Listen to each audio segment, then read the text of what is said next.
Black Adam was the most by-the-book superhero movie I have seen in a while. This movie feels like a bunch of other superhero movies blended together and just not done as well. It has the superhero protector of a foreign nation idea, like with Black Panther, and the anti-hero cool badass who kills people like Deadpool, with over-the-top kills, and tons of other personality traits and just things that feel like they belong in other films. I honest to God don't really know what I can say about this movie. It is literally the most middle-of-the-road film for me. Hell, I actually debated with myself on if I should talk about this, since there was just so little to talk about in general. I mean, all I need to do to tell you about my feelings on this film is to use this clip right here. Was it fucking cool? Absolutely was fucking cool. Was it worth it?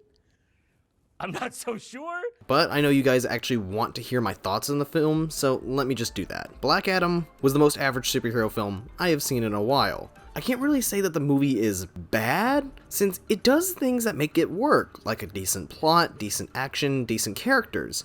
But it's also not good, since nothing is very unique or interesting or done in a way that I would consider particularly good. Like, I'm a dude who loves Aquaman, and I'll say that there is nothing in that film that has not been done before or to some degree better in others. But the thing is, Aquaman is still good on its own because of the qualities in it, like boasting great visuals, fantastic camera work, and insane action sequences. Stuff like that just really isn't present here. Everything feels very uninspired and safe. Though in some ways the movie actually attempts to do some interesting things, but most of the time drops those ideas and never mentions them again or does anything with them, and just moves on with its story.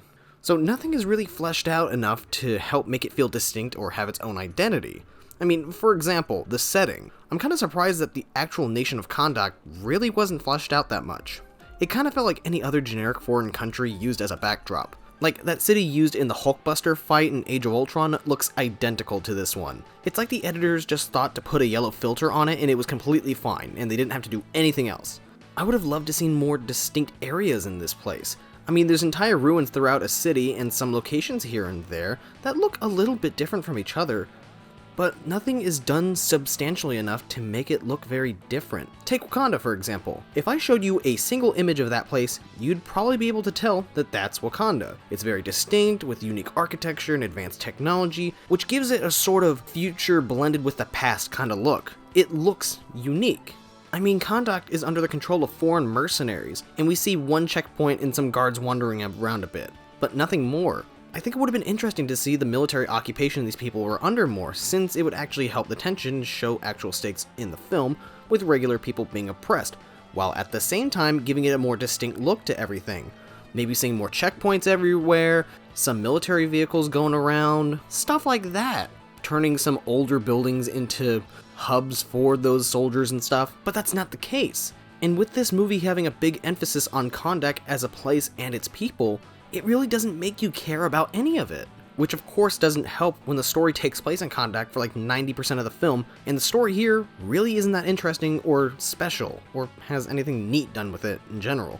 The story is basically a typical MacGuffin quest. Bad guys want to get a super powerful object to rule the world or something, the good guys need to keep it away from them throughout the film until the end when they get their hands on it, and then there's some generic CGI monsters and stuff. I did get a bit of an Indiana Jones vibe from the whole thing, which was neat, but if the adventure isn't very adventurous, and leads to an ending with a villain so generic that early 2000s superhero movie villains would look interesting by comparison, then it's not super amazing. And hell, the point about military occupation is brought up when Adriana criticizes the Justice Society for only intervening when their nation gets their own superhero, but not when mercenaries strip the land of their resources and treats the citizens like garbage, which I think was an interesting idea, but unfortunately that's never brought up again or developed in any other way. It just goes back to doing the generic get the MacGuffin plot with nothing else going on. And to bring up Aquaman again, that film also was a MacGuffin quest, but still had interesting visuals and great camera work to help out with an otherwise generic story, to help give it a distinct style and make it different.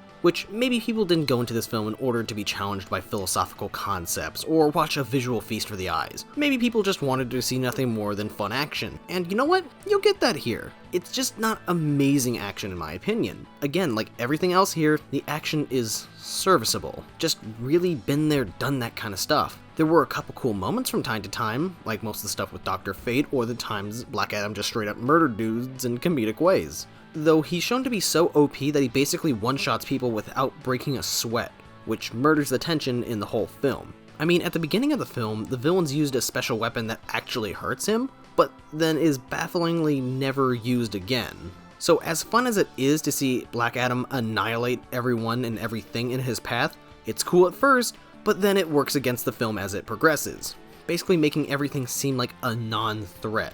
A good way to have helped offset this would have been to make it more ambiguous as to if Black Adam was truly a good guy or a bad guy, who could just kill everyone around him if he felt like it.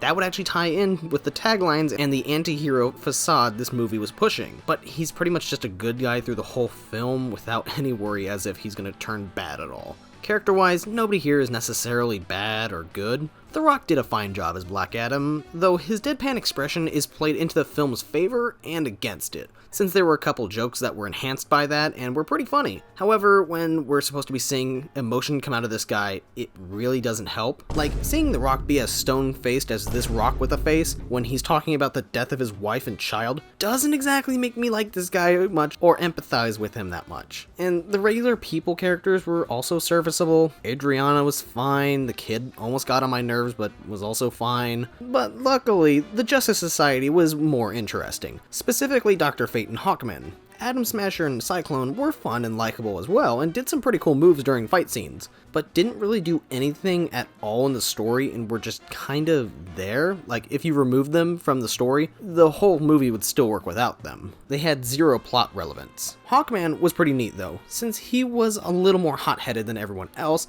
and didn't want to have to deal with Black Adam's crap, which came off as abrasive. But he truly just wants to help people and learns to be more relaxed by the end of the film. And Dr. Fate was fun as the sort of wise mentor-like character, who more or less said some lines of wisdom, got a couple of good jokes in, and pulled off some legitimately cool spells, but not much else besides that. Though him and Hawkman did have some really good chemistry between them. And to give a little bit more credit to the film, since I've been kinda harsh against it this whole time, the costumes were great. Every superhero's costume translated so well from the comics, they look almost as if they were straight up ripped from the pages. I absolutely loved them all, and I'm just happy in general that characters like Dr. Fate are finally making their way to the big screen. It's been long overdue. But to wrap up this whole thing, it should come to no one's surprise at all that I'm giving Black Adam a 5 out of 10. I didn't feel like I wasted my money on watching this, and I had a decent time with it, but it was nothing more than a movie that I'm gonna forget about in a couple weeks because of how unspecial it really is. It wasn't bad enough for me to absolutely hate or watch it as a guilty pleasure,